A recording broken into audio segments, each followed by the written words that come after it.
वो कुछ क्षण के लिए वो तीनों ऐसे थे। तभी नारद मुनि ने उस दृश्य को ऊपर से देखा ऐसा। वो भगवान का सबसे क्या बोलते आनंद की परमोच्च स्थिति थी उनकी। उन्होंने देखा और अरे उन्होंने ऐसा कर कि फोटो खींच लिया उसका कि अरे ये क्या रूप है इन तीनों का, बहुत सुंदर है। तो जैसे उन्होंने खींचा तो वो थोड़े सेंस में आ गए, अरे ये हो गए। तो नारद मुनि ने कहा कि भगवान ये जो इस क्षण में जो आपकी भावना थी, जो आपका रूप था, वो आप सबसे आनंदित थे, सबसे ज्यादा आनंदित थे इतने। तो ये आप रूप कृपया करके, अभी तो आपने कुछ सेकंड के लिए दिखा, ये सभी के लिए विग्रह रूप में आप आइए, विग्रह रूप में आप इसको अपने विग्रह रूप में आप विग्रह रूप में आप इसको प्रकट कीजिए। तो भगवान ने कहा ठीक है, मैं कलयुग जब आएगा तब मैं इस रूप में आऊंगा। तो फिर वो तो माधव का पुराना मंदिर है, तो वहाँ के एक मूर्ति है उनका, उनको दर्शन आता था। उनकी बहुत इच्छा थी, वो बहुत शुद्ध वैष्णव थे, तो उनको पता नहीं चल रहा था कि विग्रह है कहाँ पे। तो उन्होंने अपने सारे मंत्रियों को भेजा, तो उसमें से एक सबसे बुद्धिमान मंत्री थे, उनका नाम था, क्या नाम था, विश्ववसु, हाँ विद्यापति, विद्यापति ऐसा कुछ नाम था उनका। विद्यापति, विश्ववसु किसका नाम था, विश्ववसु वो शबर का नाम था। हाँ, तो विद्यापति उनको भेजा उन्होंने ढूंढने के लिए। फिर वो विद्यापति एक शबर गांव में, शबर यानी वो सुअर पालने वाले का एक गांव था, बिल्कुल जंगल में, कंटिन्यू करके उसी गांव में आए। उसी गांव में आए, फिर वो उन्होंने अपनी आइडेंटिटी छुपा के रखी थी कि मैं मंत्री हूँ उस गांव में। और उस गांव का जो मेन व्यक्ति था उसका नाम था विश्ववसु, उसके घर में रुके।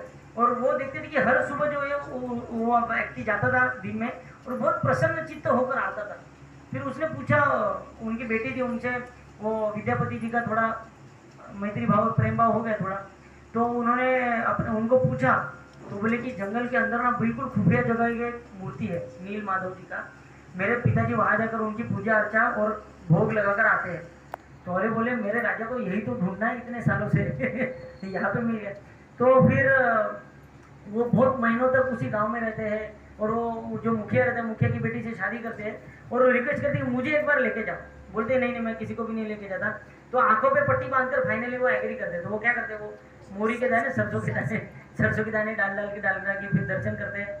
फिर आके राजा को बताते हैं। फिर राजा सारी सेना वगैरह लेके आता है, लेकिन भगवान की अलग लीला थी। वो बोले वो जब आते हैं तब भगवान वहां से चले जाते हैं। लेकिन वो मंदिर आज भी है, कंटिलो करके वो जगह, अच्छा बहुत सुंदर, वहाँ पे नदी है, बहुत सुंदर नदी है। तो फिर इंद्रदेव महाराज को लगता है यार मैंने मेरे कारण भगवान वहाँ से चले गए, तो वो पूरा मृत्यु तक मैं उपवास करूंगा ऐसा वो प्रण लेते हैं कि मेरे कारण, मेरे में भक्ति नहीं है इसलिए भगवान उतना दर्शन नहीं है। भगवान कहते हैं नहीं, आपको मैं अलग रूप से आपको दर्शन दूंगा।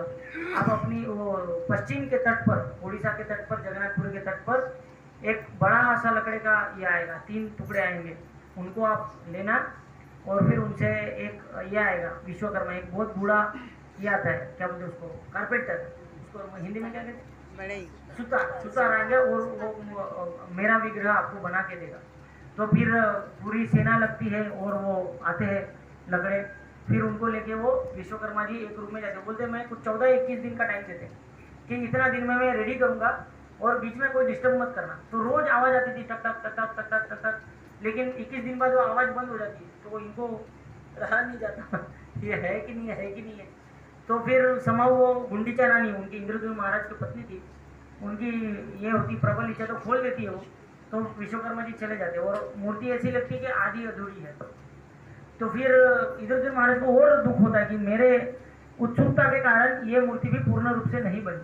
लेकिन फिर भगवान फिर से आते हैं उनके दृष्टि में और वो कहते कि मैं कभी भी, भगवान के पूर्ण पुरुषोत्तम भगवान है, वो किसी भी परिस्थिति में अपूर्ण नहीं है।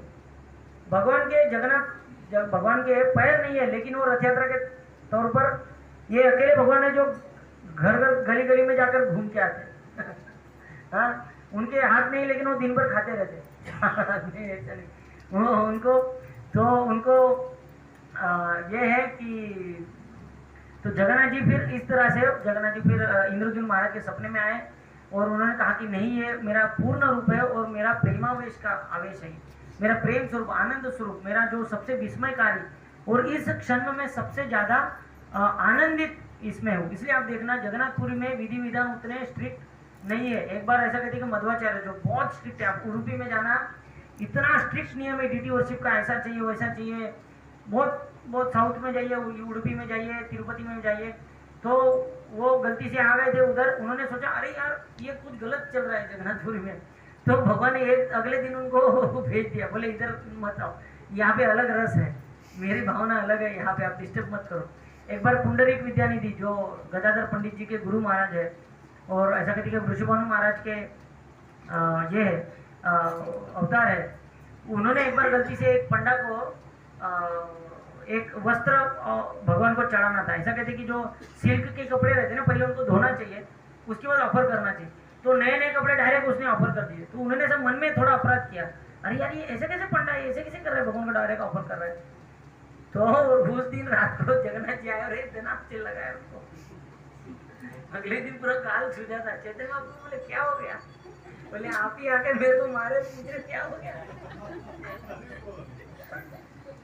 तो ऐसा कहते हैं कि जगन्नाथपुर में भगवान बहुत रिलैक्स्ड मूड में रहते हैं, तो इसलिए आप देखना। लेकिन सबसे महत्वपूर्ण चीज क्या है चैतन्य चरितामृत में हम देखेंगे कि सबसे महान इस सदी के नामाचार्य हरिदास ठाकुर, जो उनका जन्म यवन परिवार में हुआ था, मुस्लिम परिवार में हुआ था, और रूप और सनातन गोस्वामी, रूप गोस्वामी और सनातन गोस्वामी उच्च कोटि के वैष्णव है, शुद्ध भक्त है, लेकिन उन्होंने कुछ समय के लिए उन्होंने एक नवाब हुसैन शाह के अंडर उनका धर्म परिवर्तन हो गया था, उनको मुसलमान बनाया गया था, उनका नाम हो गया था दबीर खास और साकार मलिक, रूप सनातन गोस्वामी का। तो वो क्योंकि एक जन फाइनेंस मिनिस्टर था और एक होम मिनिस्टर थे, पूरे बंगाल प्रांत के वो पूरे मिनिस्टर थे।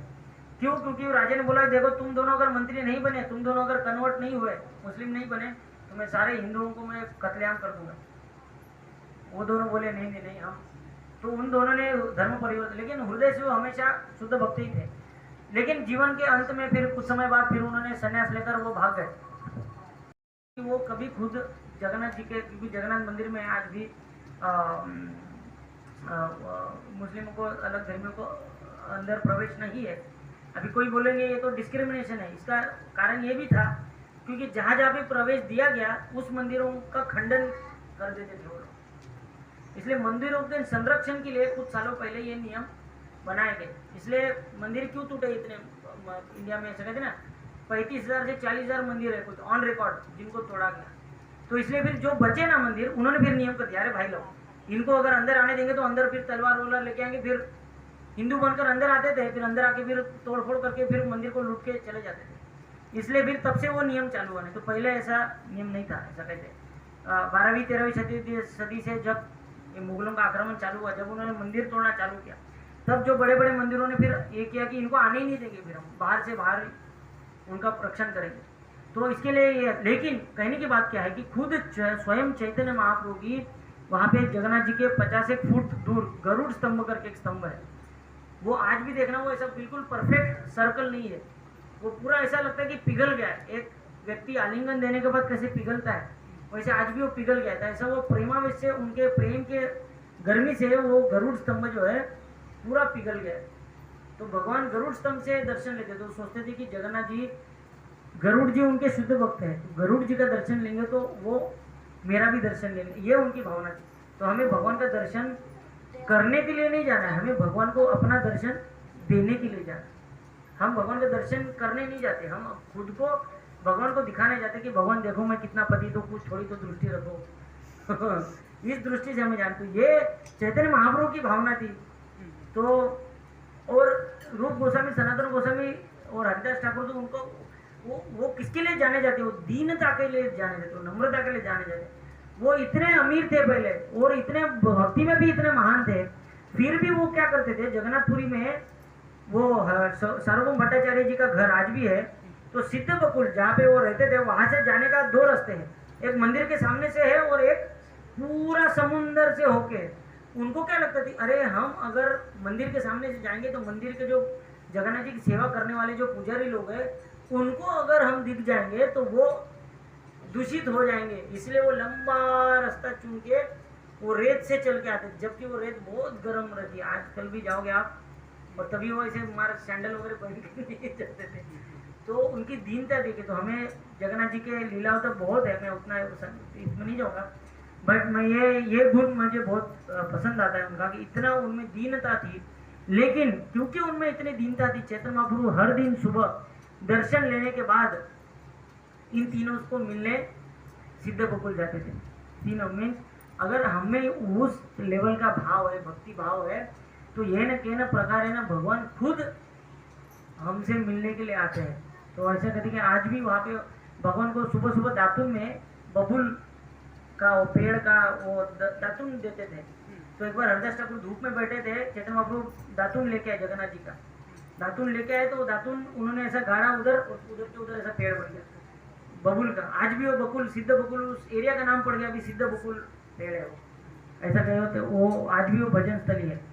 तो जगन्नाथ जी जो है वो उनकी आंखें बड़ी बड़ी है। विष्णु सहस्त्र नाम भगवान के दो नाम है, निमिष अनिमिष।